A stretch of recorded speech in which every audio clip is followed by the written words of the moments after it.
Je ne vais pas dire ça, ça ne m'intéresse pas parce que la réalité, c'est que le gouvernement américain a fait ce que tout gouvernement conscient de ses responsabilités citoyennes a fait pour ses citoyens américains dans un contexte haïtien. Cependant, c'est un camouflet donné à notre président, à notre premier ministre, à notre cabinet, à la justice haïtienne, à notre ministre de la Justice. Et quand le porte-parole de la présidence et le porte-parole du Premier ministre disent qu'ils ne sont pas au courant, sont-ils démissionnaires alors? Qui est responsable de l'intégrité du territoire national? Qui est responsable du bon fonctionnement des institutions, dont la justice? Donc, que quelque chose comme ça se soit fait, qui a scandalisé le peuple haïtien, et qu'un président ou un Premier ministre dise « je ne suis pas au courant », je considère qu'ils sont démissionnaires. Maintenant, je vais aller plus loin.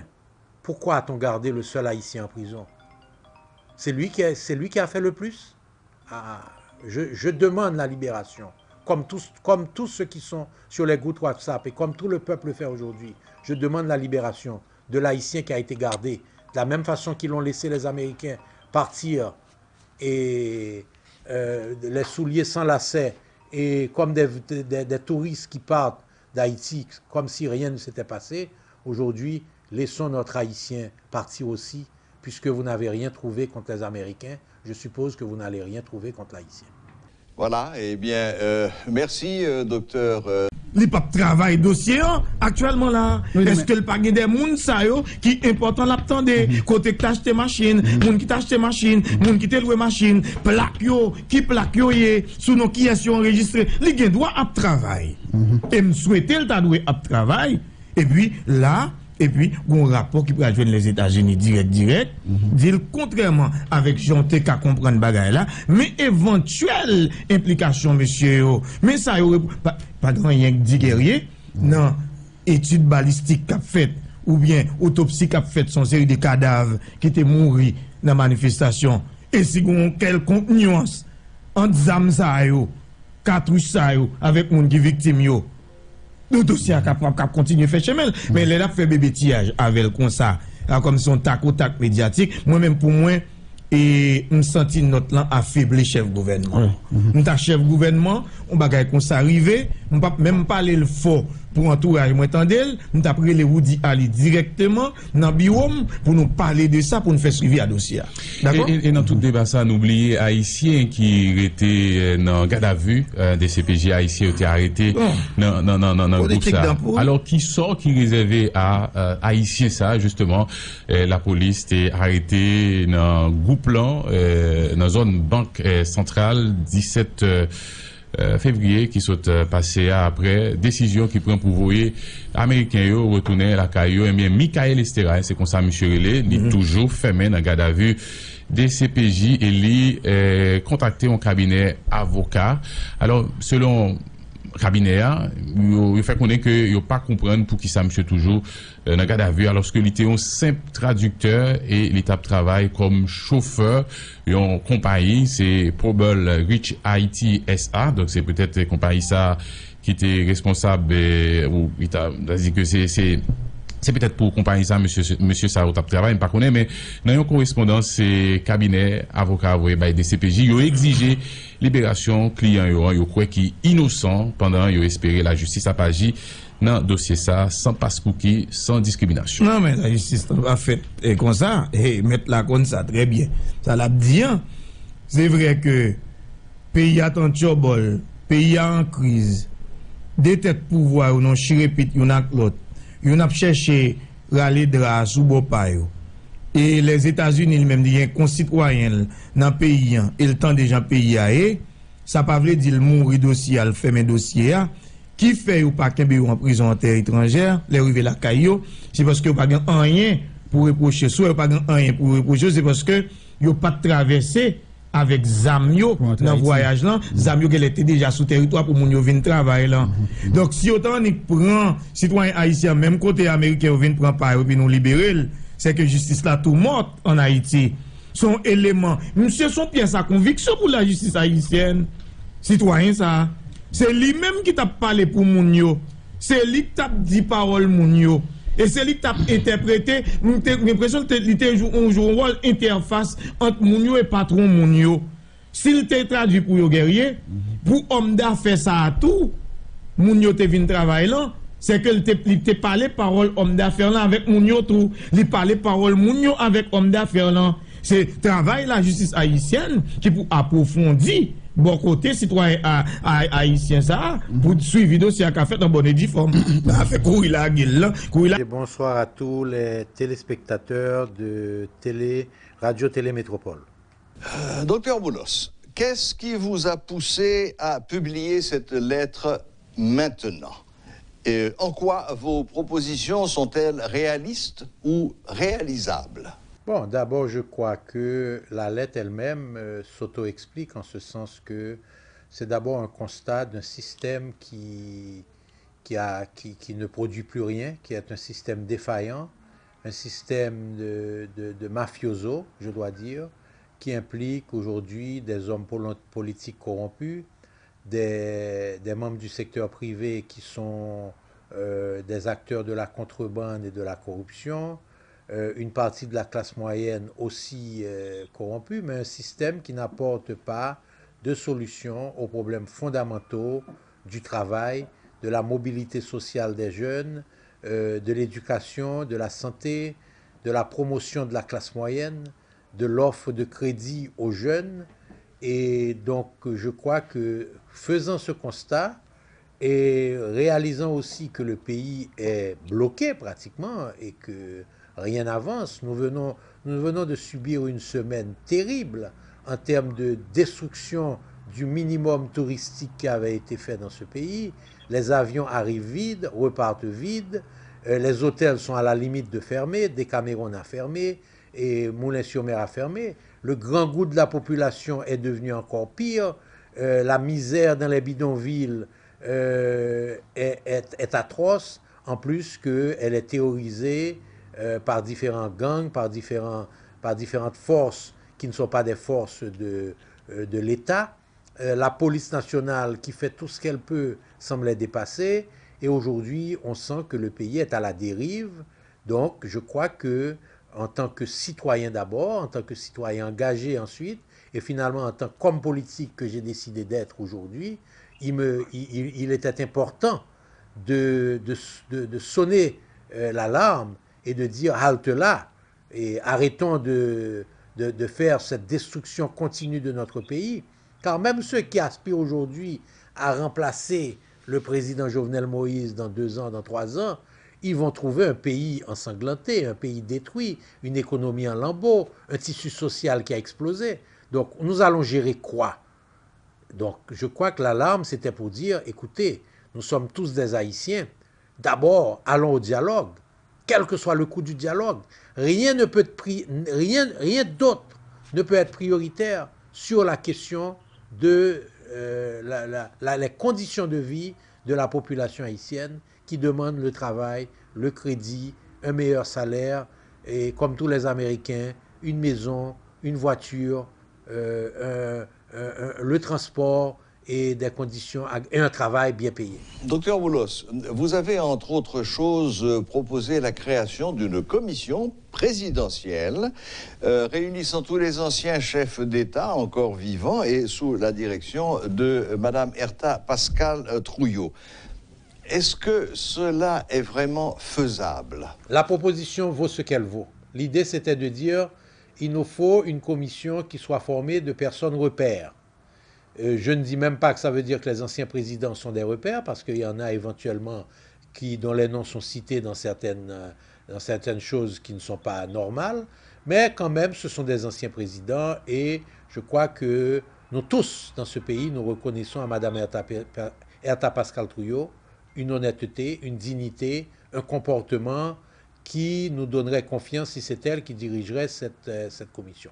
Cependant, elle peut être formée d'autres personnes repères. Et comme je suppose qu'on va y aller, le président a créé une commission ce matin ou pendant la nuit, mais commission qui pour moi va être mort-née parce que, elle n'est pas formée de personnes repères, de personnes de référence, et 2, elle n'est pas formée de représentants identifiés et sélectionnés par différents secteurs de la société haïtienne. Donc je n'enlève rien à l'honnêteté de ceux qui ont été choisis, mais la réalité c'est que c'est une commission qui ne va pas inspirer une confiance quelconque à un dialogue, et le président semble être perdu dans ce dialogue parce qu'il a nommé un Premier ministre à qui il a donné la responsabilité de dialogue. Il a tout de suite quelque part miné ce Premier ministre par des accusations venant de l'ancien sénateur Gabriel Fortuné. Ensuite, lui-même, personnellement, il a donné une lettre de blâme le 22 janvier au Premier ministre, et il décide de prendre son bâton de pèlerin pour aller lui-même ouvrir le dialogue, et finalement, on voit venir subitement un comité qui n'est pas formé de personnes connues, je dois dire. Et peut-être une ou deux d'entre elles, on a entendu parler de leur nom. Et je crois qu'aujourd'hui, on peut retrouver dans ce pays des personnalités crédibles, honnêtes, qui ont quand même travaillé pour le bien du pays et qui peuvent donner à tous les secteurs de la vie nationale une certaine confiance. Et donc c'est ça l'idée de la commission. C'est une idée comme une autre. C'était pour dire qu'il faut une commission de haut niveau. Très bien. À la fin de votre lettre, docteur Boulos, vous dites qu'en cas de boycott de ces initiatives, vous demandez au Parlement de déclencher la procédure de destitution du président de la République. Pouvez-vous nous donner votre vision de l'après-Jovenel Moïse? Bon, écoutez, moi je crois que ce soit le Jovenel avec Jovenel ou sans Jovenel, nous devons aller vers une transition. Moi, j'avais souhaité que ce soit avec le président. Je souhaite toujours que ce soit avec le président Jovenel Moïse. Dans un WhatsApp que je lui avais fait le 19 novembre, j'avais présenté au président Jovenel Moïse un plan 10 points qui faisait de lui le président de la transition pour le reste de son mandat.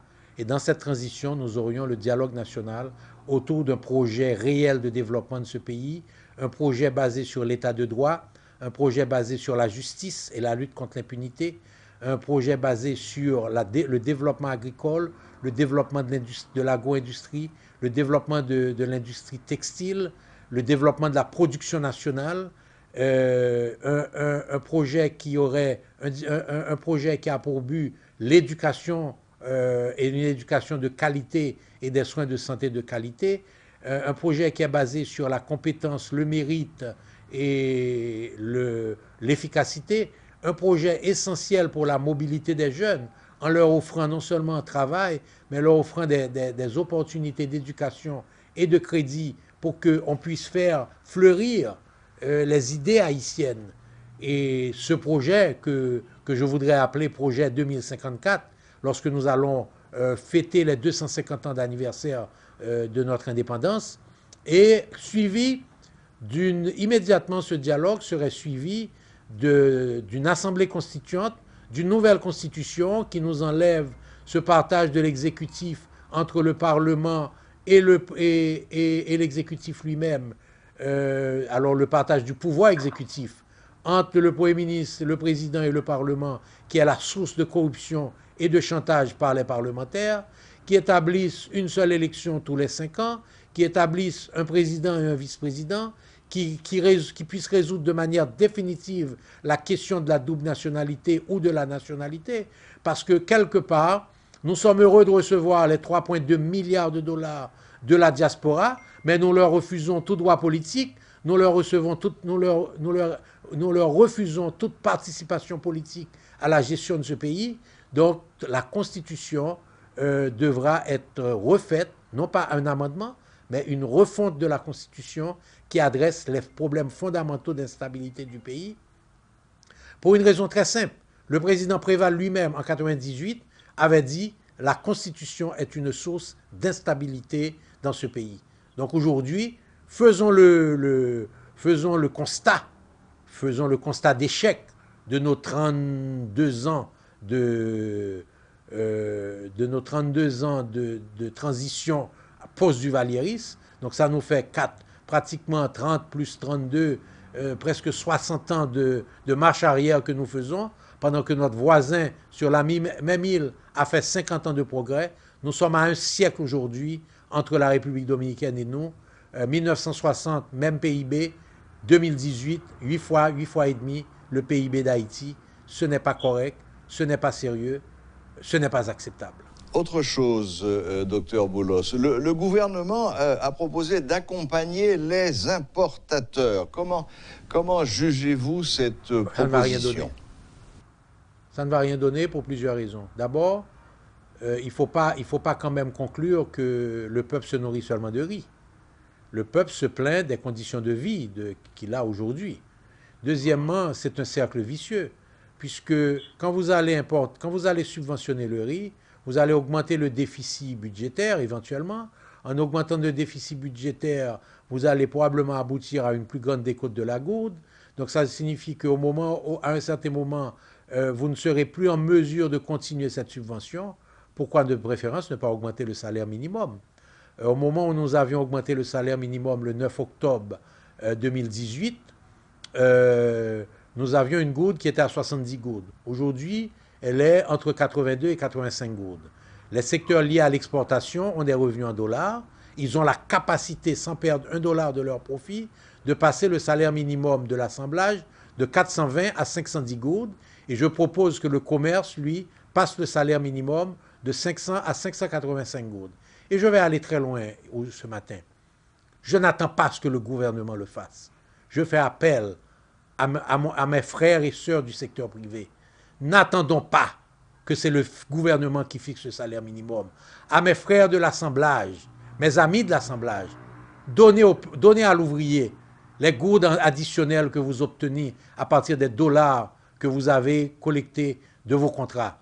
À mes frères du commerce et de l'industrie nationale, peut-être la production nationale devrait être épargnée parce qu'elle est la plus touchée aujourd'hui. Mais à mes frères du commerce, je sais que les conditions sont difficiles, mais je vais vous dire, les conditions sont encore plus difficiles pour le peuple haïtien devant cette dévaluation de la gourde. Donnons un exemple au peuple haïtien. Je vous invite à passer le salaire minimum à 585 gourdes et j'invite ceux de l'assemblage, ceux des industries tournées vers l'exportation à passer le salaire minimum de 420 gourdes à 510 gourdes. Ouais, très bien. Pour terminer, docteur Boulos, avec autre chose dans l'actualité, comment analysez-vous l'affaire dite des mercenaires, ou pour dire les choses autrement, à qui profite le crime? Non,